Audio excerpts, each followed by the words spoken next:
Keying the ball carrier or pass receiver in APBA football, to me, is an essential rule. Fundamental, elemental, absolutely necessary, right next to the fundamental defensive rule of calling the strength of your defensive line to get the offensive play results. Now, if you read the rules, you will see that it has actually been an optional tactic, really, since the beginning of the game. There's the idea that the master game was first issued in 1982. There have always been optional rules for APBA football, and in that sense, I've always contended that APBA football has always been a master game. That aside, the ultimate question I think you have to answer is if you're playing by the old or the new rules. And when I say new rules, the APBA football master game came out with the 82 season, so the, quote, new rules are 40 years old as well, technically speaking. Now, you play a game that's been around as long as APBA football, and you've been playing it as long as I and others have, decades, you might start to be, you might be forgiven for beginning to have the rules kind of blend together a bit.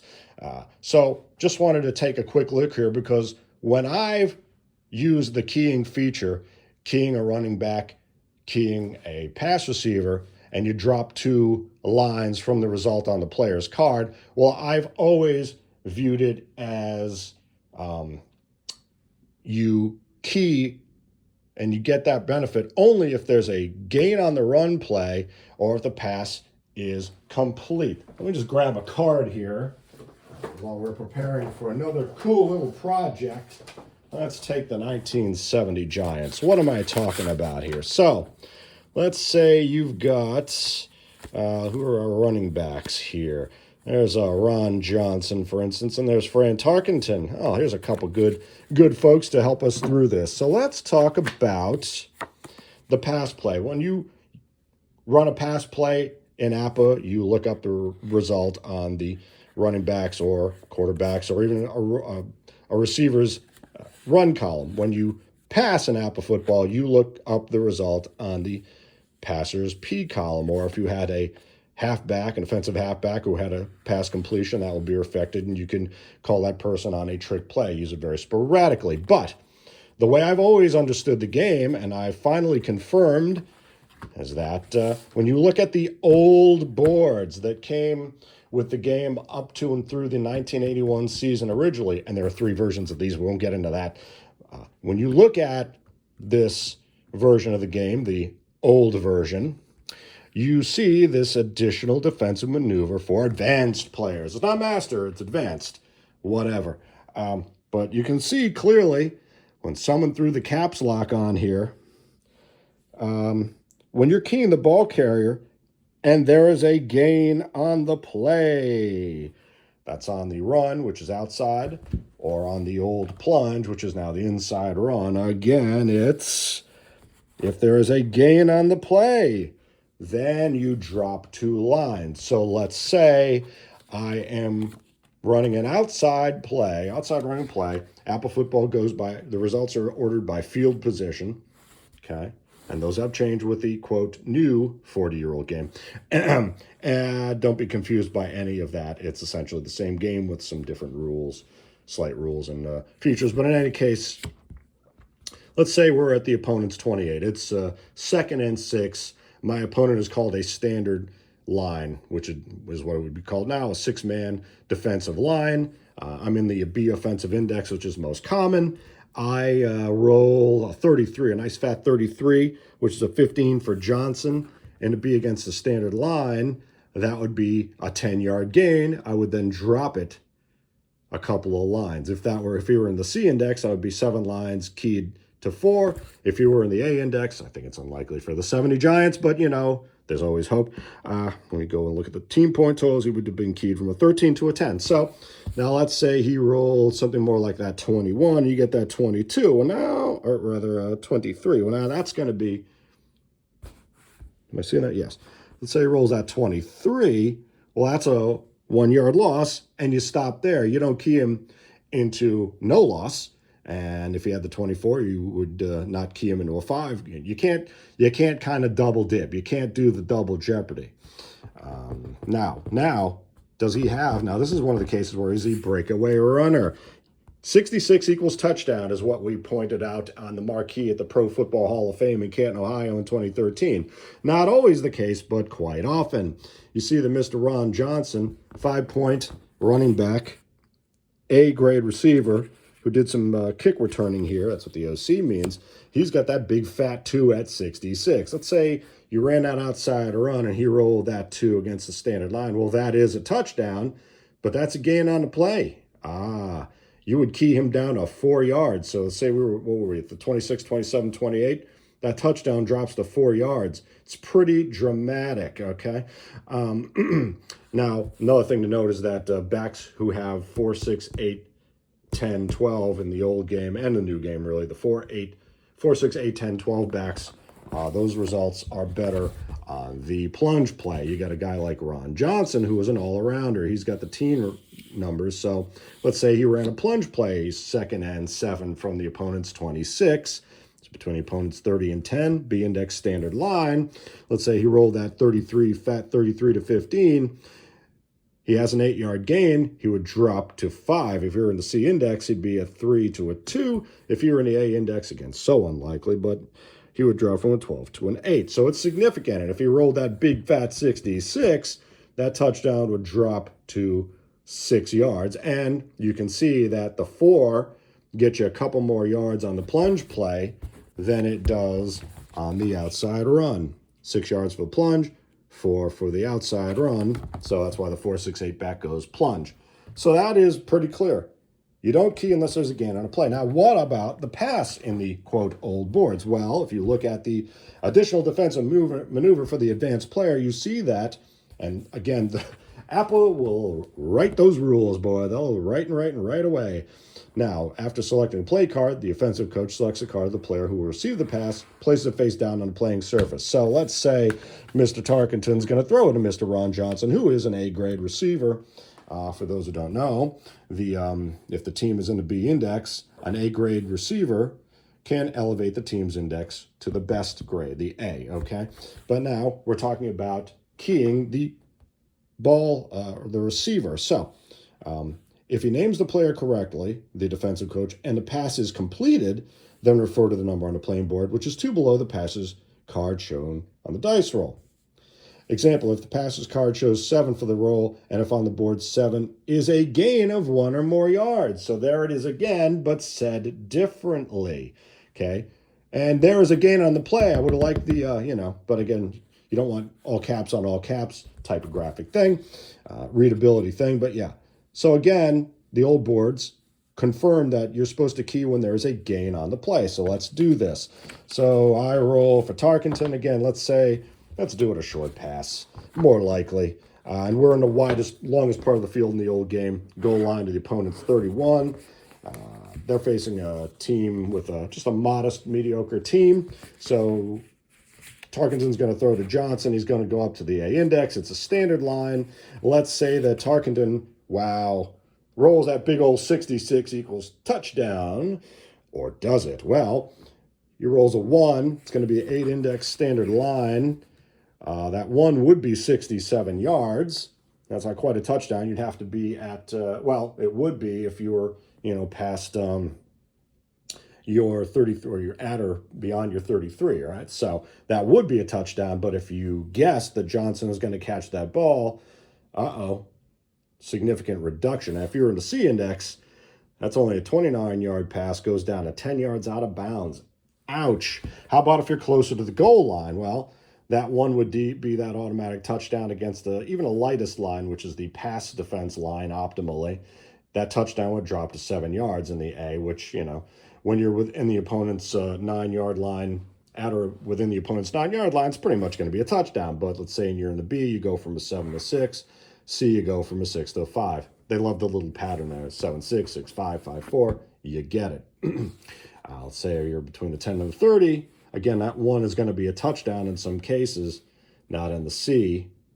If you were say 3rd and 1, and you had your defense in that heavy line anticipating a run, and you threw that one, you wouldn't have keyed him anyway. And in fact, the rules are in the new game that you cannot key the pass receiver in a G line. You can't key the runner in a D line. So let's get to those new rules. Well, the new rules, again, this is the copyright 1986 version of the master game rules. And all the way in the options here, let's take it forward. Modifications on runs and passes from scrimmage, where you get your nickel, your dime, your 3 wide receiver package, your 2 tight end package, blitz, goal line. The other game had this as well. It's always had that. Moving down to here. Now, this is rule number 4. You may key on a specific back or double cover a certain receiver subject to provisions below. But you can't key or double when you blitz. That's another rule. So again, if you're in a G line, you can't key the receiver. D line, you can't key the runner. Standard, you can key both. You can't key in a blitz. The offensive coach places the card of the ball carrier or pass receiver down with the play card. The defensive coach states the alignment and the play. Again, in a D, you can only call pass, G only run. Oh, well, yeah, I quibble with some of this stuff. I think you could, anyway. In any case, you can't call a run to the 5th back in the game. A couple rules there. You know what? You can use them or not if you want. I think you could call a D-line and still key your runner. Have your back, treat it as your backers are being disguised. Something like that, disguising the play. In any case, if it's a defensive coach, use your imagination. If a defensive coach, you correctly identify the ball carrier or receiver, read the number 2 lines below the card number on the boards after your opponent's rolled his dice, and gotten the card number from the ball carrier's R or passer's P. If you name the right player but the wrong player, you're not correct. Another salient point. But the most salient point that I see here is that it does not indicate if it is done on a gain on the play. I think it's an important point. Then again, if you want to play it where keying, even if there's a loss, you double penalize them, you get that extra loss on them, I think more power to you. Do it the way you want to do. Let me know below here. And I'm sure this conversation's been had about 500 million gazillion times on the Between the Lines forums, but I think it's important to get it out of those forums, which require you to go digging. Let's know here where we got, maybe a little more visual area of content creation here. So, moving forward through the years, Fran Tarkenton and Ron Johnson, 1970. I have the 70 set out for a really cool video you're going to like here, I hope. So, moving forward to 2008, we have a version of the, quote, basic game. Again, you can go through all our playlist and the history of APBA football. 2008 rules, the so-called basic rules. Copyright 2008. Just so you see, they don't sell this version anymore, but you will see it out in the wild. And it's organized. You see the plays are now organized this way. They're color-coded, short pass. They added medium pass to the game. But so let's just take, again, the running play. Where were we? That between the 10 and the 30, that outside. It's an inside run. If he rolled a 2, that touchdown would come down to a 7 in the B index. And if you were in the, the outside run between the 30 and 10, you would be 5 yards. Okay. And then if you want a short pass, or any pass, whatever. Let's do the medium pass, since that kind of split the difference clearly between long and short passes. You're between your 15 and goal line, the opponent's 31. Let's say your quarterback rolled that 1, you would key him down to a 31. In the B index, in the A, you'd key him down to a 34, etc. So, and between the A, B, and C index, or among the index, you'd have 34, 31, and 28 yards. So it's only 3 yards of difference there. It's not critical, super critical. But if you rolled an incomplete, well, there's no point in dropping there, and there are certain rules where you can't drop into an interception. You can't drop into a scramble. You can't drop into a sack, because sacks and scrambles are accounted for on the quarterback's card. So, now the 2008 rules will tell you that in terms of keying a player, again, it's listed as optional for the advanced players, keying and double covering, but you'll see that it's picked up from, essentially from this master book, and it doesn't really have language that says you only drop with a gain on the play. Now, again, it tells you the certain lines you can't go through. They're not going to let you key someone into a fumble because the fumbles are on the runner's card or the quarterback's card, or you're not supposed to do that, is the way I would interpret it, given that's how APBA allocates fumbles, sacks, and interceptions on the respective runners R or passers P columns. So, that's how that rule evolves there. Moving forward to 2013 rules for the, quote, basic game, where this book was turned into that book, and now the plays are organized by field position. And this is copyright 2013. The rules up in the front, I believe. Where are they? And that is very wide type. And here it is. There it is. The offensive rules for advanced players. Keying and double covering, going to be the same language because it's pretty much straight pickup. So again, that's if you guess, that's a good point. If what is right or wrong. If I guess Ron Johnson on a run and he runs, then I guess correctly. If I guessed Ron Johnson on a run, but Tarkenton throws to Johnson, not correct. You got to guess the player and the play to get the key. But do you have to, and do you play it as the original rules of there has to be a gain on the play? I mean, I think it's pretty evident that you should, but then again, maybe you don't. If it's not in the rule book, what do you do? And then this is the printout of the rules. Again, this became that. And when you read it, it should be, was it number 4 in the advanced rules? I mean, that could have changed at this point. Oh, there it is.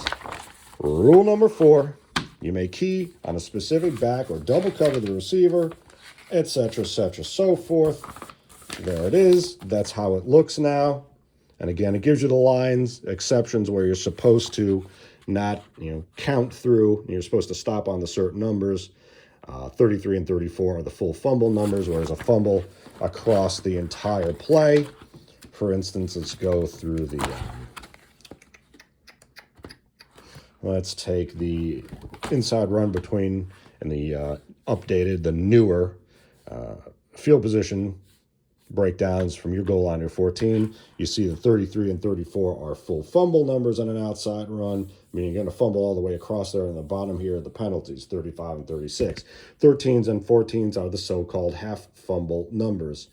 Really, in the game where it's not master, in the master game rule book, you'll see 2 pairs of results by quarter, first and third quarter, second and fourth quarter, and then they revised it at the first and fourth quarter and second and third quarter. So every play here would be split into 2 columns. So it'd be 2, 4, 6, 8, 10, 12, 4, and 6, and 18. Results, columns of results. And in any case, the 13 in this case, you see, it's really technically kind of a half fumble, quibbling. In any case, bottom line is, do you require that a play must be a gain to institute the key rule, or do you simply, even if there is a loss on the play, do you still use the key and add just that little extra bit of pain? Let me know.